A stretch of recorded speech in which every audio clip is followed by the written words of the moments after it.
Bonjour à tous, bienvenue sur la chaîne de Plancton Curieux. Donc, vidéo d'analyse du projet iDoge, ou pour être plus précis, des projets, parce qu'en fait j'ai deux projets à vous présenter qui procèdent à peu près le même nom. Je me suis dit que ce serait bien de faire la distinction entre les deux, comme ça évitera qu'on se perde, et vu que ce sont des projets avec des fondamentaux assez légers, c'est relativement superficiel, ce sera pas très long. Donc la vidéo est en deux parties.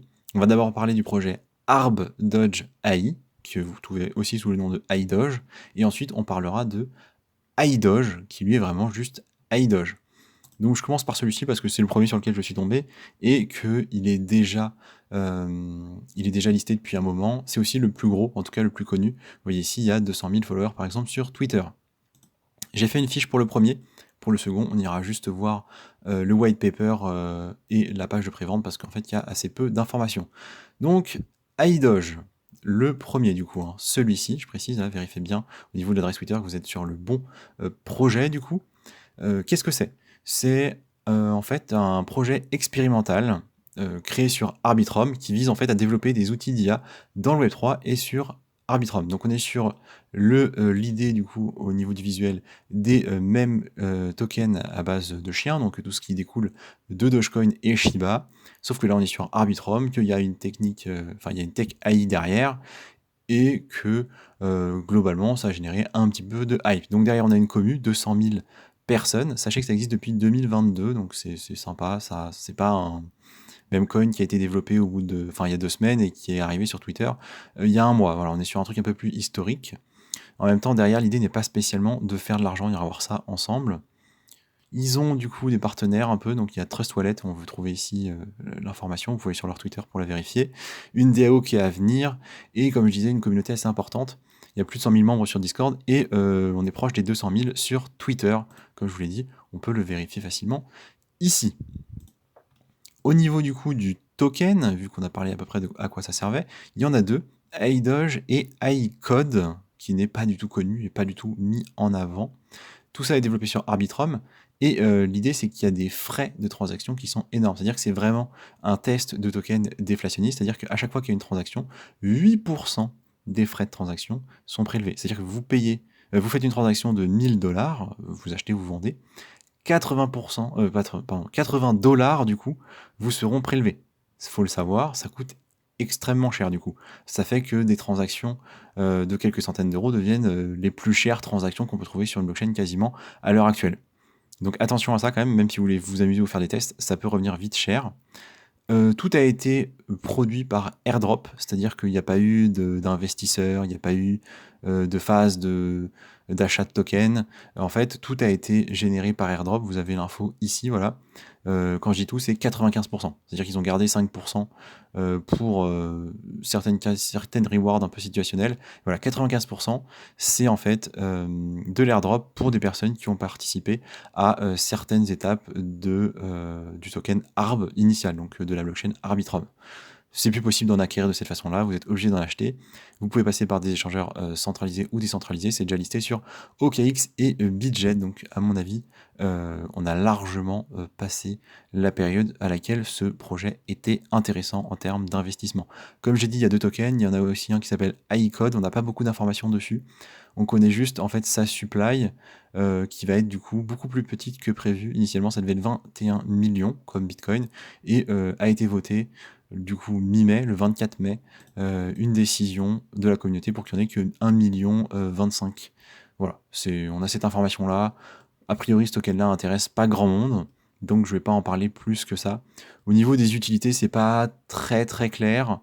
Euh, Comme on l'a dit, c'est pour faire des tests. Donc le iDoge va servir à faire des achats, notamment sur certaines applications telles que Lucky Drop, iCode Mining, iNFT.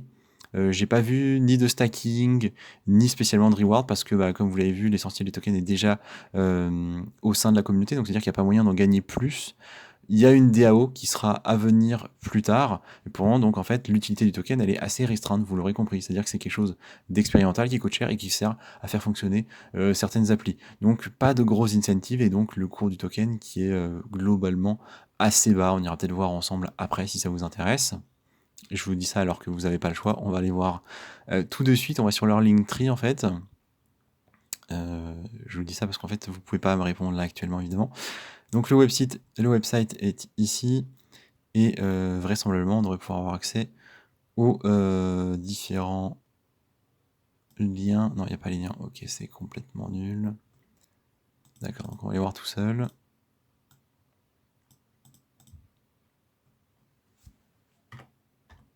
Donc tout ça sera bien évidemment à couper au montage.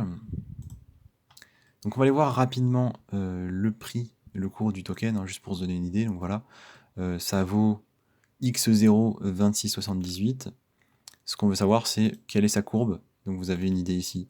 En fait, ça a été listé il y a déjà un moment, mi-avril. Donc ça fait 1 mois et demi que le token est listé. Ça a largement performé, vous le voyez ici, hein. On n'a pas de petite échelle, mais clairement le nombre de zéros a suffisamment réduit pour que vous voyez que le pump était là. Vous avez eu votre double top, et depuis, voilà, ça rentre, il se passe rien. On le voit au niveau des volumes. Ici, là, bah, il y a très peu de volume, il se passe quasiment rien. C'est-à-dire que le token n'intéresse plus personne, et c'est logique. La hype est un peu passée, voire complètement. Ça n'a pas trop d'utilité pertinente, donc bah, tout le monde s'en fiche. Donc à mon avis, n'allez pas sur celui-là, faites attention. Je sais qu'il y a différents iDoge, on va parler du deuxième après, mais celui-là, à mon avis, il n'y a pas grand-chose à faire. Le token, comme j'ai dit, il a été essentiellement distribué à la communauté, donc il n'y a pas vraiment de business model non plus. C'est-à-dire qu'il n'y a a priori pas vraiment de revenus. Donc vous l'aurez compris, à part le fait que derrière il y a une forte communauté, que c'est du coup un token déflationniste et qui a du coup un intérêt, comment dirais-je, en titre d'expérience, en fait, il n'y a pas grand-chose d'intéressant sur ce projet-là. Donc, pas d'intérêt pour d'investissement, à mon avis, la courbe qui ressemble à rien, voilà, on l'a vu ensemble, des frais très élevés. Donc, l'expérience est éventuellement à suivre, peut-être qu'il se passera des choses, et peut-être qu'ils vont développer des projets intéressants ou arriver à des conclusions utiles. Donc, pourquoi pas suivre un petit peu ce qui se passe de loin, mais en termes d'investissement, clairement pas. Donc, celui-ci, pour moi, c'est un non, hein. Vous pouvez le suivre pour la curiosité, mais en termes d'investissement, moi, clairement, j'irai pas là-dessus. Ce n'est que mon avis. Peut-être que je me trompe largement, mais voilà, c'est mon avis. Le second, du coup, le iDoge. Donc, vous le voyez ici, c'est pas la même chose. Sur Twitter, on voit que ça a rejoint avril en 2023. Avril 2023, du coup, ça fait 1 mois et demi, 2 mois. Du coup, on est beaucoup plus dans les classiques memecoin qui surfent sur la vague actuelle. Attention, du coup. C'est aussi potentiellement du coup plus risqué. 36 000 followers, donc c'est pas ridicule, il y a quand même du monde derrière. On voit qu'ils sont assez actifs sur le Twitter, ils envoient des informations, des tweets, ils proposent du contenu. Bon, c'est pas mal, hein, ça maintient un peu de vie, donc c'est mieux que des projets qui ne le feraient pas. Et vraiment, ça fait une différence à mon avis. Au niveau de leur site, en fait, on a la pre-sale ici. Donc vous le voyez, il reste encore à peu près 19 jours, 18 jours et 18 heures pour le listing sur les échangeurs centralisés, donc ce sera le 19 juin, donc il y a largement le temps de voir venir. Par contre, vous pouvez le voir déjà ici, on est à une phase de la prévente qui fait que ce n'est plus très intéressant d'en acquérir, sauf si vous avez vraiment envie de vendre tout de suite au moment du listing. Pourquoi ? Parce que le prix en fait d'achat actuel, bah, c'est le même que le prix d'achat, enfin de vente au listing, voilà, ou le prix d'achat au listing, peu importe. Vous voyez, vraiment, c'est le même nombre de zéros, hein, 4 zéros après la virgule, 4 zéros, 33,6. Donc pourquoi en acheter maintenant si vous pouvez imaginer qu'au listing, le cours va vraisemblablement monter puis descendre et vous pourrez acheter plus bas. Voilà, moi personnellement, j'irai pas là-dessus, sachant qu'en plus, il faut payer en ETH, donc il faut avoir, on vous le dit ici, au moins 0,015 ETH en réserve pour les frais de gaz. Personnellement, je vois pas trop l'intérêt là actuellement d'investir là-dedans, mais on va quand même creuser. Est-ce que c'est intéressant ? Au niveau Fonda, en fait, ce qu'ils proposent, c'est quoi ? C'est un générateur de memecoin, en fait, concrètement. J'ai mis la version française, la traduction est un peu aléatoire, mais bon, écoutez, ils ont fait l'effort de le mettre en français, donc on va l'utiliser. Concrètement, une plateforme de génération de memecoin. Pourquoi pas, mais en fait, moi, je suis pas franchement convaincu. En fait, je vois pas l'intérêt vraiment de faire ça, pour une raison qui est simple, c'est qu'un memecoin, c'est basé sur un accord culturel. C'est-à-dire, à un moment donné, il y a des gens qui ont trouvé que telle image, tel visage, telle expression, elle avait du sens culturellement, elle avait une histoire et elle permettait de traduire quelque chose, vous voyez? C'était drôle, ça transmettait une émotion sympa ou pas. Enfin, c'est en fait un élément de culture que l'on crée et qui permet de communiquer avec les autres et qui permet d'être compris. Si vous faites ça à la pelle, parce que là, clairement, quand on a un générateur de meme coin, l'idée c'est d'en faire plein. Une IA, on voit, vous allez sur n'importe quelle IA gratos de génération d'images, par exemple Midjourney ou autre, vous allez avoir la possibilité de créer plein d'images très très vite. Mais quel est l'intérêt en fait? C'est-à-dire que l'essentiel de ces images ne serviront jamais à rien, et même celles que vous aurez créées, éventuellement elles seront belles, et vous pourrez peut-être vous en servir dans certains contextes artistiques, ou j'en sais rien, pour vous inspirer, mais vraisemblablement, personne va s'en servir pour faire des mèmes, enfin pour communiquer. Donc j'ai un gros doute sur l'utilité, mais on verra, hein, mais c'est juste à titre personnel, voilà, le fonda me convient pas trop. Sinon, bon voilà, évidemment, ils vous disent que ça va être génial, que ça va être fou. Donc il y aura un petit côté, on ira le voir dans le white paper ici, un petit côté compétition avec des votes pour les meilleurs mèmes. Donc peut-être que ceux-là auront un petit avenir, mais franchement, quand ils disent l'avenir des mèmes, moi je suis pas sûr. Je suis pas sûr que ça passe vraiment par ce genre de fonctionnalité, parce que je suis pas sûr qu'en fait ce soit ça qui colle à ce qu'est fondamentalement un mème. Dites-moi votre avis en commentaire, c'est vraiment mon point de vue là-dessus, mais je trouve ça pas hyper pertinent. Donc après, comment en acheter, on s'en fiche. Au niveau de la roadmap, rien de très spécial. Là, ils sont en train de faire les trucs classiques, audit avec Certic. Du coup, la prévente, on est en train de le voir. Le listing qui du coup aura lieu le mois prochain, donc on sera au T3. Et après, du coup, la plateforme qui viendra encore plus tard. Donc c'est dire aussi, c'est à prendre en compte qu'au moment du listing, il y aura rien en fait, d'accord? Il y aura pas la plateforme, il y aura pas les fonctionnalités. Les fonctionnalités, elles viendront plus tard. Ce qui veut dire que vraisemblablement au listing, il y aura pas assez de hype. C'est-à-dire que peut-être que pendant 1 ou 2 jours, les gens vont être là, ah trop bien, le token est listé, ta. Mais en fait, il y aura rien à faire avec le token. Donc qu'est-ce que vont faire les gens? Ben, ils vont vouloir investir ailleurs. C'est ce qu'on a observé sur plein de projets. C'est-à-dire que vous listez le projet sur un échangeur centralisé, mais vous n'avez pas de fonctionnalité, vous n'avez rien. Et donc il faut entretenir de la hype, mais elle va s'essouffler. C'est-à-dire que même si les influenceurs les mettent en avant parce qu'ils ont été payés par les projets ou parce qu'ils sont dedans et qu'ils ont envie de faire pump le token, hein, c'est un truc très classique, même si sur le Twitter ça s'agite un peu, vous allez voir que la courbe en fait elle va monter le jour du listing, puis petit à petit elle va descendre en fait, parce qu'il n'y aura pas en fait il y aura pas de hype. Il faut que ça arrive et que ce soit cool pour qu'il y ait de la hype. Donc il y aura un écalage et ça me donne encore moins, à mon avis, d'intérêt à acheter maintenant. Pour le coup, ce décalage-là fait vraiment que ce sera vraisemblablement une baisse du cours du token, et donc vous l'aurez sûrement moins cher plus tard si vraiment il vous intéresse. On peut regarder rapidement leur FAQ, il y a 2-3 infos intéressantes. Déjà, qu'est-ce que c'est Idle? Alors ils l'ont traduit par Idogen, je pense que c'est une erreur de traduction, mais c'est pas grave. Donc plateforme de prochaine génération pour générer des meme coins. Vraiment, il n'y a pas grand-chose de plus que ça.